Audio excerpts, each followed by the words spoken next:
اللهم صل على سيدنا محمد يا رب صل وسلم دائما ابدا على حبيبي.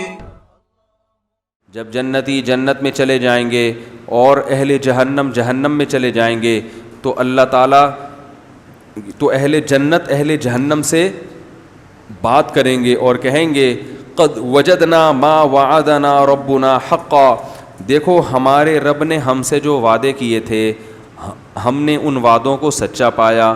فہل وجدتم ما وعد ربکم حقا، تمہارے رب نے بھی تم سے جہنم کی آگ کا وعدہ کیا تھا.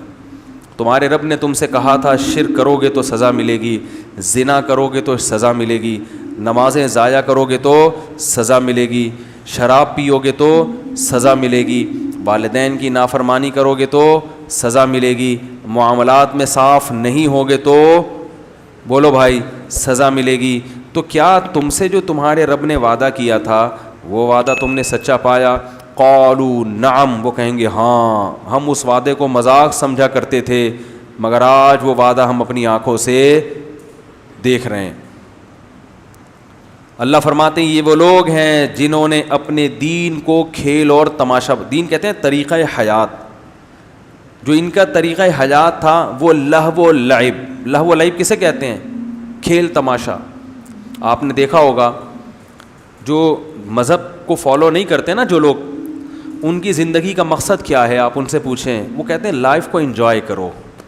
مقصد کیا ہے زندگی کا؟ بھائی ہم کیوں ہیں؟ ہم اسی لیے کہ انٹرٹینمنٹ اور بس انٹرٹین کریں ہر وقت اور لائف کو کیا کریں، یہی ہے نا بھائی، اور کیا ہے؟ یہی ہے نا. تو اتنی بڑی مخلوق انسان کی اللہ نے بنائی کھیلنے کے لیے، یہ کیسے ممکن ہے؟ ویسے ہی دیکھو جاپان کے سائنسدانوں نے روبوٹ بنایا، کتنی محنت سے بنایا نا، لوڈو کھیلنے کے لیے.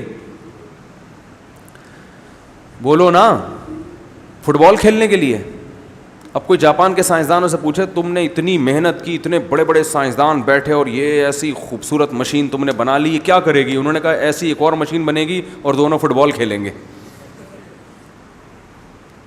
تو آپ کہیں گے نا تمہاری عقل پہ ماتم کرنے کا دل چاہ رہا ہے، اتنی محنت اور اتنی خوبصورت مشین یہ محض کھیلنے کے لیے.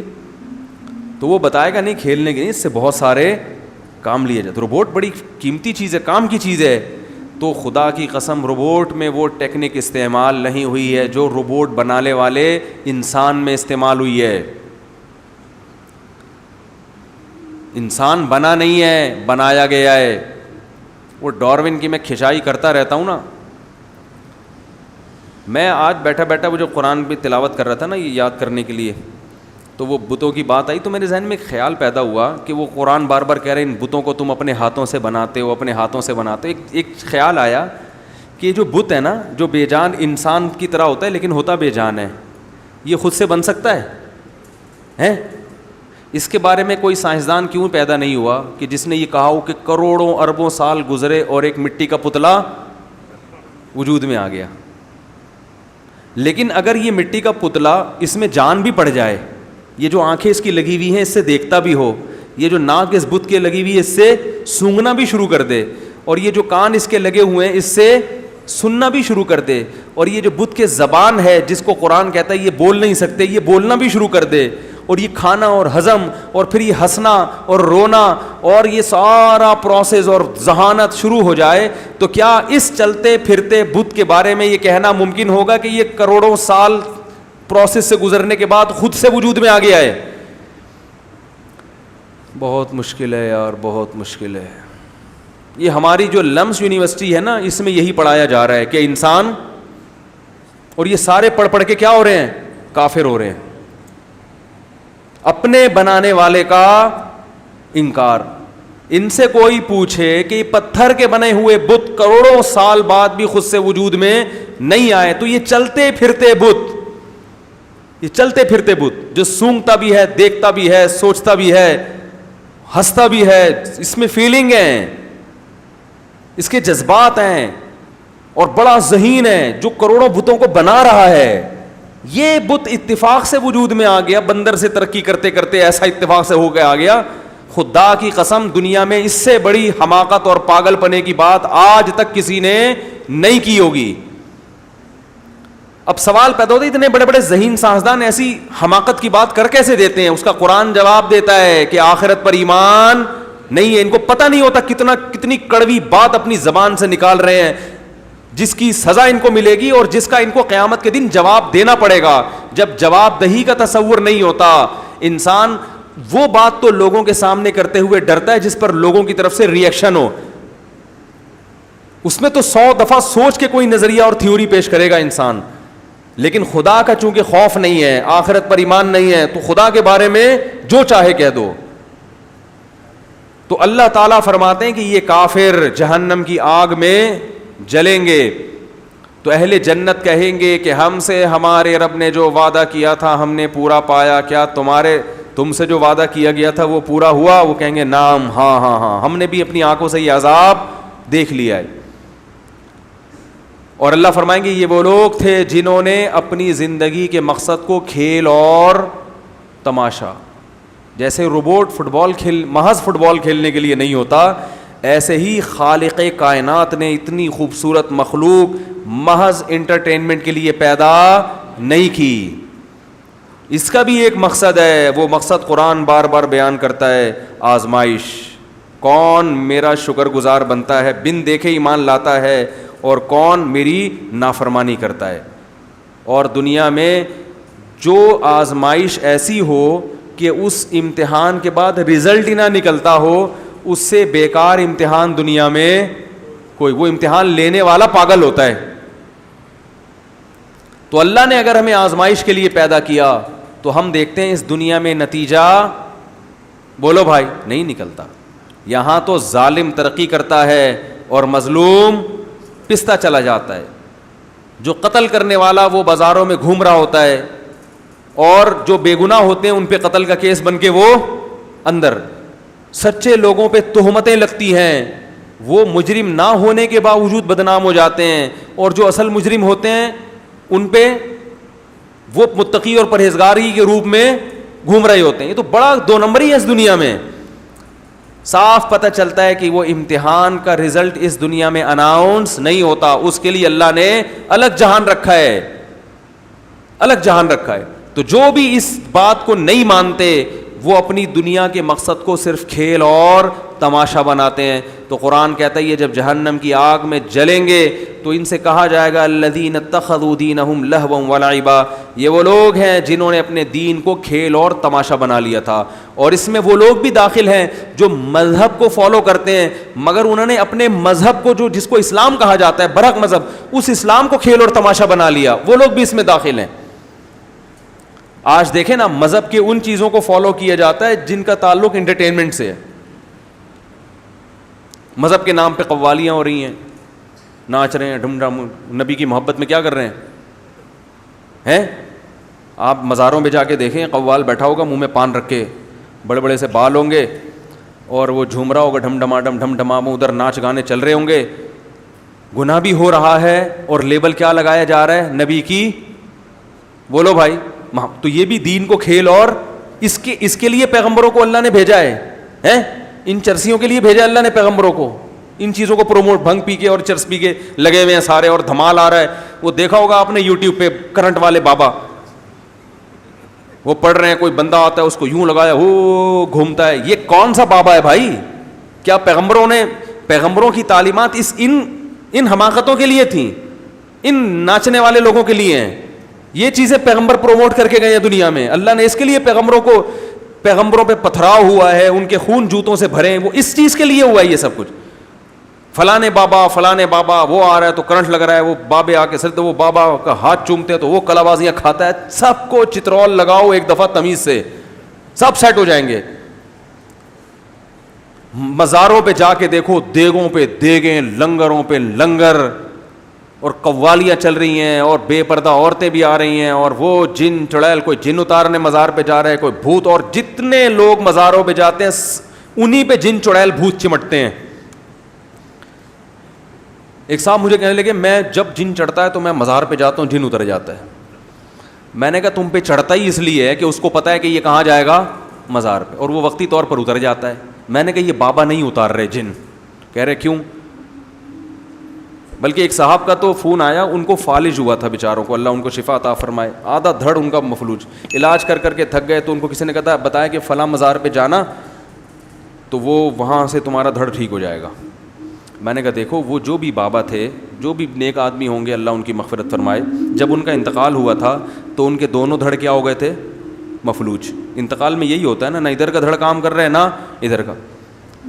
میں نے کہا پھر ان کو غسل دیا گیا, ان کے کپڑے اتارے گئے, ان کو ادھر لٹایا, یوں کرایا, تو وہ ان کا ایک دھڑ کیا ایک انگلی بھی کام ہے بھائی. تو جس بیچارے کے دونوں دھڑ کام نہ کر رہے ہوں, چاہے وہ کتنا بڑا بزرگ ہو, وہ آدھے دھڑ والے کو ٹھیک, بولو بھائی, اگر ان میں یہ ٹھیک کرنے کی طاقت ہوتی تو سب سے پہلے اپنا کم از کم آدھا دھڑ تو ٹھیک کرتے نا.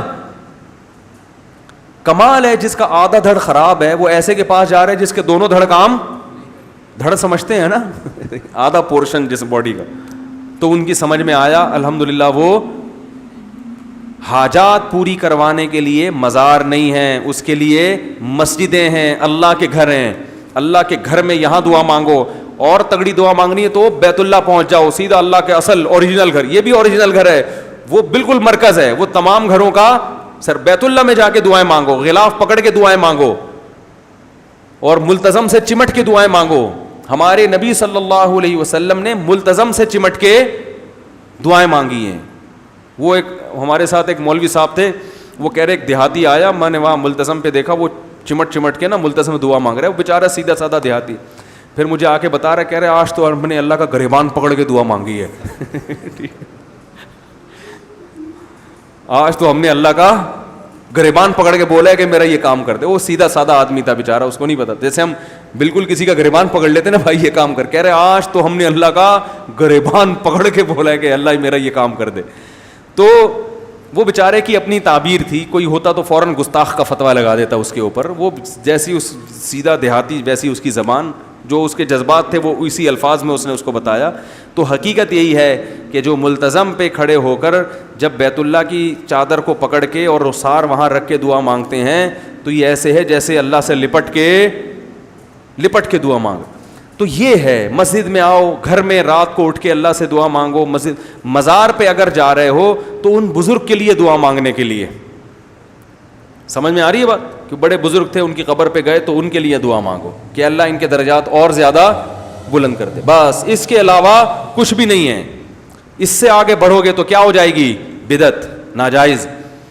تو یہ بھی دین کو کھیل تماشا بنانے والی بات ہے. قوالیاں ہو رہی ہیں, دھوم دھڑک کے ڈھم ڈھم ہو رہا ہے, اور کلابازیاں کھا رہی ہیں, وجد آ رہا ہے, یہ ہو رہا ہے. یہ بھی کیا ہے؟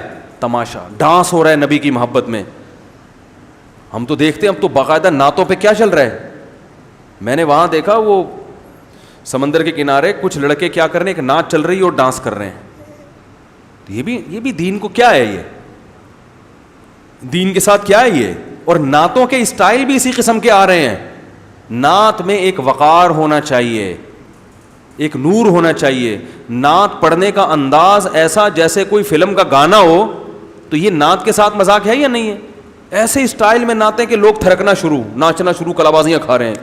پتہ ہی نہیں چلتا پہلی نظر میں کہ یہ نعت پڑھ رہا ہے, یہ کوئی مائیکل جیکسن کا کوئی گانا چل رہا ہے یہ. تو یہ سب چیزیں کیا ہیں؟ انہوں نے دین کو کیا بنا لیا؟ انٹرٹینمنٹ, تفریح کا ذریعہ. دین اصل کیا تھا؟ قرآن میں آج ہم نے آیتیں پڑھی, قل تعالوا, آؤ میں تمہیں بتاتا ہوں. اے نبی ان سے کہو آؤ. جیسے کیسے پیار سے ہم کسی کو کہتے ہیں نا, یار تو ادھر ادھر جا رہا ہے, تو بھٹک رہا ہے, آ جا ادھر آ ذرا چھاؤں میں آ جا ذرا. مجھ سے لوگ آتے ہیں نا کوئی الگ گھریلو مسئلہ کہنا حضرت سب کے سامنے, میں کہتا ہوں ادھر چھاؤں میں آ جاؤ, حالانکہ چھاؤں ہوتی نہیں ہے. ادھر چھاؤں میں آ جاؤ ذرا, ادھر بتاؤ کیا کہنا چاہ رہے ہو. تو اللہ کیا فرما رہے؟ تعالوا, ادھر آؤ, آؤ ہم تمہیں بتاتے ہیں کہ تمہارے رب کن چیزوں سے. سارا کچھ ہم کر رہے ہیں رب کو خوش کرنے کے لیے نا بھائی. اگر کوئی قوالیاں بھی پڑھ رہا ہے تو اس کی نیت کیا ہے؟ رب کو خوش کرنا. تو اللہ کہتے ہیں آؤ ہم تمہیں بتاتے ہیں رب کن چیزوں سے خوش ہوتا ہے. ان دھوم دھڑکوں سے خوش نہیں ہوتا, خوش ہوتا ہے ان کیا ہے؟ تعالوا ما حرم ربکم اللہ تشرکوا بہ شیئا, سب سے پہلے اللہ کے سوا کسی کو مدد کے لیے بولو بھائی نہیں پکار. سب کس کے محتاج ہیں؟ اللہ کے. وبالوالدین احسانا, گھر میں ابا اور اماں کے جا کے پوچھو کہ ان کے ساتھ بہت اچھا سلوک کر رہے ہو. احسان کا مطلب اچھا سلوک نہیں, بہت اچھا. احسان کہتے ہیں کسی بھی معاملے کو انتہا تک پہنچانا, بہت اعلیٰ درجے تک پہنچانا, اس کو احسان کہتے ہیں, جس کو انگلش میں کہتے ہیں ایکسیلنٹ. کوئی کام آپ کو نا ایکسیلنٹ, ایک ہوتا ہے گڈ. گڈ کا مطلب اچھا کیا آپ نے, ایکسیلنٹ کا مطلب ہٹو بچوں. تو ماں باپ کے ساتھ ایسا سلوک ہو کہ والدین کہیں بھائی بول لو نا ہٹو بچوں, یہ ہمارا بچہ ایسا ہے, بچوں باقی سارے ہٹو. یہ ہے کیا؟ احسان. وبالوالدین احسانا ولا تقتلوا اولادکم من املاق. ہر وقت غربت غربت غربت, پیسے نہیں ہیں پیسے نہیں ہیں, اور بچے کھا جائیں گے, بچے نہ ہو. اللہ فرماتے ہیں نا نا نا نا, بچوں کو قتل ماں کے پیٹ میں بھی ضائع نہ کرو, پیدا ہونے کے بعد بھی ضائع نہ کرو. کیوں؟ نحن نرزقہم وایاکم, ان کو رزق فیملی پلاننگ والے نہیں دیتے, ان کو رزق کون دیتا ہے؟ میں دیتا ہوں. اور تو جو بڑا ہو گیا نا, جوانی کی دہلیز پہ قدم رکھا تو نے, اور کھا کھا کے اتنا مسٹنڈا ہو گیا, تجھے بھی روزی IMF والوں نے نہیں دی ہے. تجھے کس نے روزی دی ہے؟ میں نے. یہ گورنمنٹ تجھے نہیں کھلاتی ہے جو تیرے لیے پالیسیاں بنائے گی کہ 2 بچے یا 3 بچے. یہ گورنمنٹ تیرا خدا نہیں ہے. یہ چیف جسٹس جو تجھے پانی نہیں پلا رہا, جو کہہ رہا ہے کہ جناب اتنے گیلن پانی ہم اتنا نکل رہا ہے, کہاں سے پانی پئیں گے. میں نے بتایا تھا نا, وہ چیف جسٹس صاحب نے بیان کیا تھا کہ اتنے کروڑوں گیلن پانی زمین سے نکل رہا ہے, پانی ختم. تو بچے کیا کرو؟ روکو. تو میں نے کہا رپورٹ اس کو نہیں کہتے کتنا نکل رہا ہے, رپورٹ اس کو کہتے ہیں کہ جا کتنا رہا ہے اور اس میں سے نکل کتنا رہا ہے. جاتے میں کی رپورٹ نہیں بتائی کہ کتنا زمین میں جا رہا ہے.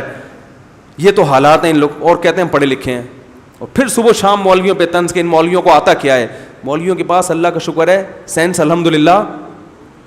بولو بھائی, مولوی کو اتنا پتا ہے کہ بچہ پیدا ہوتے ہی ماں کی چھاتیوں میں دودھ آ جاتا ہے. یہ اس کی علامت ہے کہ اس بچے کو پیدا کرنے والے کو پتا ہے کہ اس کو کتنا رزق چاہیے, کس نوعیت کا رزق چاہیے اور کہاں سے چاہیے. اس کو یہ بھی پتا ہے اس کو کتنا دودھ چاہیے. پتا ہے آپ کو, بچے کا جتنا ویٹ ہوتا ہے نا, اسی حساب سے ماں کی چھاتیوں میں دودھ پیدا ہوتا ہے. بچہ اگر دبلا ہے تو اس کو دودھ کم چاہیے نا, وہ دودھ کمزور ہے تو ماں کی چھاتیوں میں دودھ بھی کم. بچہ اگر صحت مند پیدا ہو نا تو اس کو دودھ, کیونکہ وہ زیادہ خوراک ہے اس کی, تو ماں کی چھاتیوں میں دودھ بھی, بولو بھائی, زیادہ. بچے میں جس منرل کی کمی ہوگی نا, ماں کے دودھ میں وہی چیز زیادہ ہوگی. تو یہ ساری چیزیں دیکھ کے بھی کوئی کہے کہ اللہ نہیں کھلاتا اور وہ کیلکولیشن کرتا رہے بیٹھ کے, تو اس سے بڑا بیوقوف دنیا میں کون ہوگا میرے بھائی؟ اس سے بڑا بیوقوف کون ہوگا؟ تو اللہ نے قرآن میں کہہ دیا نحن نرزقہم, ان کو رزق بھی ہم اور تمہیں رزق بھی کون دے گا؟ ہم دیں گے. لہذا اس نیت سے نہ آپ کو نسل روکنے کی اجازت اور نہ ماں کے پیٹ میں حمل ضائع کرنے کی اجازت. اگر کوئی ایسا کرتا ہے, سارا دن بیٹھ کے نعتیں پڑھتا رہے, میلاد شریف کی محفلیں مناتا رہے, قوالیاں کرتا رہے, تو میرے بھائی اس کا جنت میں جانا, بولو نا. مجھے ایک پتہ ہے, میرے بیان پہ ایک آدمی نے کمنٹ سے کہتے ہیں ان کے تو بات کرنے کی تمیز نہیں ہے, اخلاق ہی نہیں ہے, اور کیسے کیسے موضوعات کو یہ لوگوں میں جا کے چھیڑتے ہیں. تو ٹھیک ہے, میں بیٹھ کے پھر میٹھی میٹھی آپ سے باتیں کر لیتا ہوں, بس سب جنت میں جائیں گے, جہنم میں کوئی بھی نہیں جائے گا. پڑوسیوں, اب ہماری جو اسکولوں کی اسلامیات ہیں نا, پتہ ہے کیا ہے وہ؟ پڑوسیوں سے اچھا سلوک کرو. سچ بولو. تو یہ تو عیسائی بھی کہتا ہے پڑوسیوں سے, کیا خیال ہے؟ ہندو بھی یہی کہتا ہے پڑوسیوں سے اچھا سلوک کرو, عیسائی بھی یہی کہتے ہیں, سسارے. تو یہ اسلام بھی کہتا ہے اس کو بھی, لیکن اس کے علاوہ بھی تو کچھ چیزیں ہیں نا. کیا ہو گیا بھائی؟ اس کے علاوہ بھی کچھ چیزیں جو اسلام کہتا ہے, اور اس کو جب فالو نہیں کیا جاتا تو بسا اوقات انسان کو غصہ بھی آتا ہے. ہمارے نبی صلی اللہ علیہ وسلم کو نہیں غضب آ جاتا تھا بعض دفعہ؟ آپ صلی اللہ علیہ وسلم ایک دفعہ بیان فرماتے ہوئے آپ کے چہرہ ایسا سرخ ہو گیا غضب سے کہ صحابہ کہتے ہیں ہماری چاہت ہوئی کہ کاش آپ صلی اللہ علیہ وسلم خاموش ہو جائیں تاکہ آپ پر یہ غضب کی کیفیات, بولو, ختم ہو جائیں. تو نسل کو روکا جا رہا ہے. بڑے بڑے دیندار لوگ ہیں, میرے پاس کال آتی ہیں, خانقاہوں میں منجے ہوئے, چلے لگے ہوئے, 4 مہینے لگے ہوئے, حضرت میں پہلے ہی غریب ہوں, تیسرا بچہ بھی پیدا ہو رہا ہے. میں کہتا ہوں یار تو ایسی بات نہ کرتا, اللہ نے تجھے کہہ لیا کمبخت, تجھے 6 فٹ کا بنا دیا, میں نے 6 فٹ کا بنا دیا, اور تیرے چربی آپریشن کرو اتنی نکلے گی. تو یہ غربت سے تو متاثر نہیں ہوا, تیری اولاد یہ بس یہیں آ کے بریک لگا دوں گا میں, اس سے آگے میرے پاس وسائل نہیں ہے کیا؟ کس قدر غصہ آئے گا اللہ کو. مجھے جو غصہ آ رہا ہے نا ان لوگوں پہ, اس لیے نہیں کہ میرا کوئی نقصان ہو رہا ہے, آپ کے 2 ہوں 4 ہوں 8 ہوں, میرا کیا فرق پڑتا ہے بھائی اس سے, میری صحت پہ کیا اثر پڑتا ہے. مجھے غضب اس لیے آ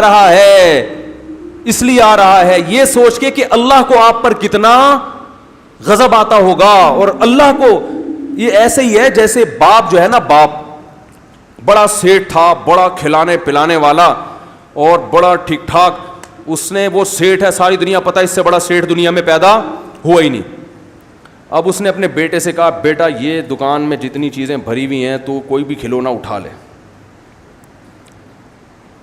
بلکہ وہ شو روم لے گیا, آپ جوان ہو. اس نے بولا, بیٹا یہ تیرا باپ کا تو تجھے پتہ ہے نا کیسا ہے, تو بیٹا ایسا کر, تو یہاں سے کوئی سی بھی گاڑی پہ ہاتھ رکھے گا وہ تیری.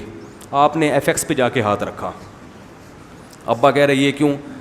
تو آپ کہہ رہے ابا دیکھو آپ کے اور بھی بیٹے ہیں اور ابھی 2-4 ہو سکتا ہے اور بھی ہو جائیں, تو ایسا نہ ہو آپ کے سارا بیلنس ہی ختم ہو جائے.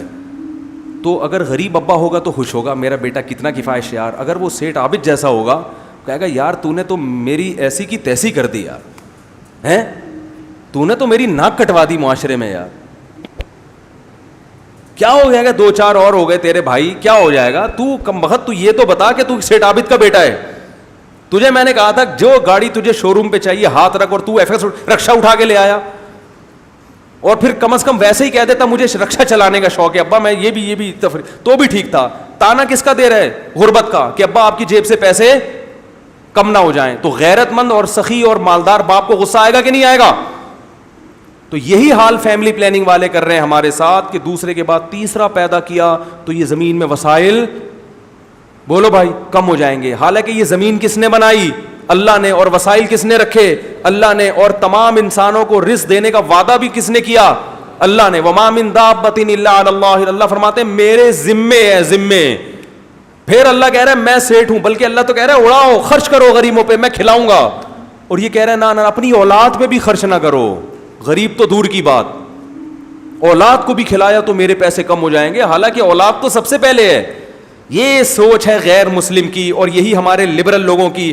تبھی ایک کنجوس در کنجوس در کنجوس, اور دولت جمع کر کے ہم نے علماء کے ساتھ وقت گزارا ہے, بزرگوں کے ساتھ. خدا کی قسم ہم نے دولت مند علماء بھی دیکھے ہیں, غریب بھی دیکھے ہیں, مگر نہ غریب کے چہرے سے پتہ چلتا ہے کہ یہ غریب ہیں, اور نہ دولت مند کے چہرے سے تو لگتا ہے دولت مند ہے. ایسے بڑے بڑے دل اتنے. میں جب مدرسے میں گیا, میرے شیخ و مرشد, ان کو کسی نے کوئی ہدیہ لا کے دے دیا, بڑی رقم, ساری بانٹ دی انہوں نے نا طلبہ میں, اور خود زیرو.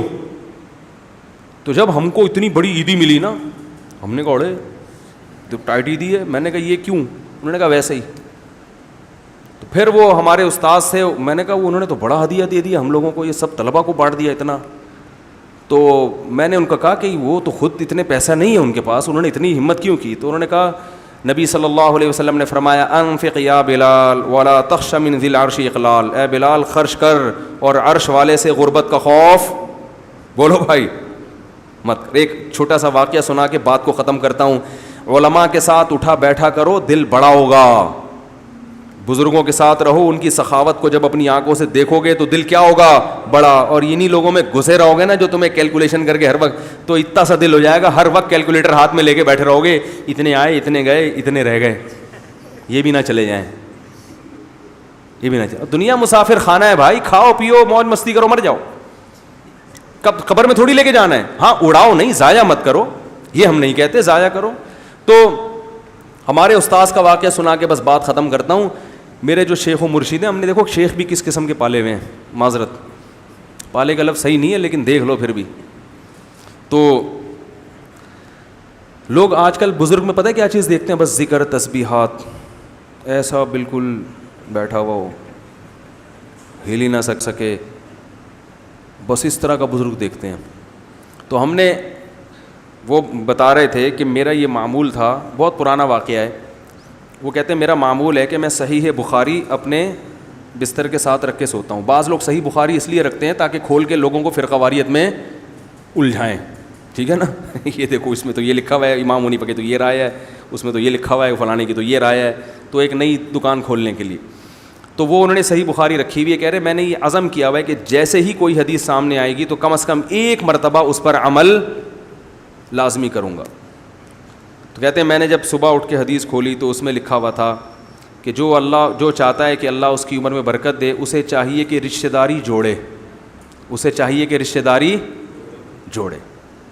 کہہ رہے میں نے کہا اب رشتہ داروں کے ساتھ کوئی اوکھا سلوک کرنا ہے نا، یہی کہتے ہیں نا پنجابی میں اوکھا، کوئی بڑا اچھا سلوک کرنا ہے.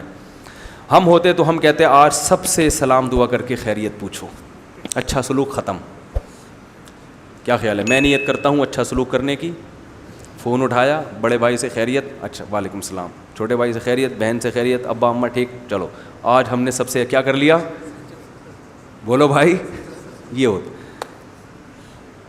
تو کہتے ہیں کہ اللہ کی قدرت کہ کہتے ہیں کہ میرا ایک شاگرد تھا، ہاں کہتے ہیں میرے پاس، یہ پرانی بات ہے نا، تو میرے پاس کچھ پیسے پڑے ہوئے تھے 25,000 روپے. وہ 25,000 اس وقت ایک رقم تھی اور ان کے لیے تھی، کیونکہ ان کے پاس تو 25 بھی نہیں تھے نا. جو غریب ہو اس کے لیے تو 25,000 بہت ہے نا. تو میرے پاس پڑے ہوئے تھے کتنے؟ 25,000. تو وہ میں نے اپنی کسی ضرورت سے رکھے ہوئے تھے. کہہ رہے ہیں بالکل وہی ضرورت میرے بڑے بھائی کو بھی تھی. کہہ رہے میں نے کہا اچھا سلوک کا تقاضا یہ ہے کہ اپنی ضرورت کو قربان کر کے بڑے بھائی کی ضرورت پوری کر دو. کہہ رہے ہیں وہ 25,000 میں نے اٹھا کے ان کو ہدیہ دے دیے، گفٹ، کہ یہ آپ کو گفٹ ہے. ان کو یہ نہیں بتایا کہ ایکچولی ضرورت تو مجھے تھی، مگر خون تو خون ہوتا ہے نا. ہمارے یہاں آٹھا نے کسی کو دے گا اور ڈائلاگ ایسے مارے گا مگر اپنا خون تو کیا ہوتا ہے، ایسا نہیں. بس یہ جی ہدیہ دے دیا ان کو اور اپنی ضرورت کو کیا کر دیا؟ قربان. کہہ رہے ہیں اگلے دن کیا ہوا کہ ایک آدمی آیا جو میرا ہی شاگرد تھا اور خاندانی کنجوس مشہور تھا. اس کے بارے میں یہ تھا کہ مالدار بہت ہے مگر آج تک اس نے کسی کو کبھی ہدیہ، کوئی گفٹ اس کی جیب سے کسی کے لیے کبھی نہیں نکلا. کہہ رہے وہ آیا اور اس نے بڑی لجاجت کے ساتھ، بڑی عاجزی کے ساتھ 2.5 لاکھ روپے مجھے گفٹ دیے، جو بالکل توقع کے برخلاف. 2.5 لاکھ روپے گفٹ دیے. کہہ رہے میں نے کہا یہ 2.5 لاکھ، ابھی میں نے 25,000 دیے اور کتنے آ گئے؟ 2.5 لاکھ 25,000 کا کتنا ہوتا ہے؟ 10 گنا. اللہ نے کہا نا ایک کے 10 دوں گا. اب یہ دوسری آزمائش تھی. ہم ہوتے ہم کہتے ماشاء اللہ آ گئے، چلو جی اللہ کی نعمت. کہتے میں نے کہا کہ اس کا مطلب ہے کہ اللہ کو میرا کل کا عمل بہت زیادہ پسند، تو بھائی کے ساتھ اچھا سلوک کتنا پسند آیا، لہذا یہ رشتہ داری جوڑنے کے بدلے میں یہ پیسے آئے ہیں. تو یہ سارے پیسے میں بہن بھائیوں میں، بولو بھائی، تو دوبارہ زیرو ہو گئے. وہ 2.5 لاکھ سب بہن بھائیوں کو برابر نہیں، بولو تو پھر رہنے دو، کیا کر دیے؟ بانٹ دیے. فیملی پلاننگ والے اس فلسفے کو، بولو بھائی، وہ جو ذہن دے رہے ہیں نا آپ کو، اس میں یہ کہ اپنے بچے پہ خرچ نہ کرو. بہن بھائی تو دور کی بات ہے بھائی، پیدا اس لیے نہیں کرنے دے رہے نا کہ خرچ کرنا پڑ جائے گا. صحابہ تو بیوہ عورتوں سے شادی کرتے تھے، ان کے بچے لے کے پال لیا کرتے تھے، اور یہ اپنے نہیں پیدا ہونے دے رہے. کیسی گندی سوچ بن رہی ہے کہ نہیں بن رہی لاشعوری طور پر. انگریزوں نے یہی کیا، اپنی اولاد پہ خرچ نہیں کیا، پھر کتوں پہ خرچ کرتے ہیں. وہ کتوں پہ کر رہے ہیں خرچ، کیونکہ اتنی دولت لے کے کہاں جائیں گے. اور بڑھاپے میں کتے ان سے ہیلو ہائے بولو نہیں کرتے. بڑھاپے میں تو انسان کو اولاد چاہیے، بیٹیاں چاہیے، بہویں چاہیے، داماد چاہیے. خیر، تو وہ انہوں نے سارے پیسے کیا کر دیے؟ پبلک میں ڈیوائڈ. تو ابھی تک زندہ ہے ماشاءاللہ، ابھی تک زندہ ہے، کھا رہے ہیں، پی رہے ہیں. تو میں نے جو میرے پہلے شیخ تھے، جو ان شیخ کے شیخ تھے، ان کو اس سے بھی زیادہ سخی دیکھا ہم نے. ان کو تو ایسا سخی دیکھا تھا کہ اللہ کی پناہ، ہم تو کبھی کبھار حیران ہوتے یار یہ کرتے کیا ہیں. وہ جتنی آمدن ان کی زمینوں کی آمدن تھی، وہ بڑے مالدار تھے، اتنے مالدار تھے کہ وہ تو بھائی ہٹو بچوں. ان کی جو زمینوں سے پیسہ آتا تھا نا، ایسے بڑی گڈیاں رکھی ہوتی تھیں، اور اس میں سے اپنے گھر کا خرچہ نکالا جو بہت معمولی سا ہوتا تھا، وہ نکال کے باقی سارا فی سبیل اللہ. کیسے ہنسی خوشی دنیا سے گئے ہیں، بالکل آخری دم تک چہرہ کیا تھا ان کا.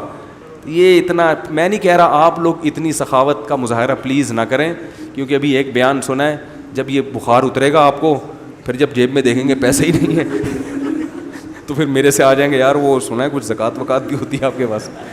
تو ہر آدمی کو اس حساب سے توکل کرنا چاہیے, کچھ جمع بھی کریں تاکہ کبھی ضرورت پڑ جائے تو مانگنا نہ پڑے.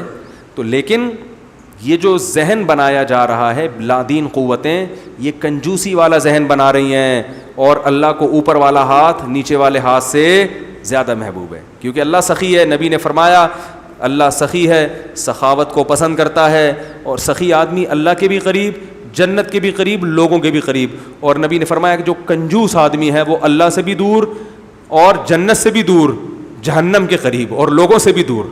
لوگ بھی دور بھاگتے ہیں پیسے نہ مانگ لئے, لیمو نچوڑے کم وقت خرچ کرے گا نہیں. اللہ تعالی ہمیں سمجھنے کی عمل کی توفیق عطا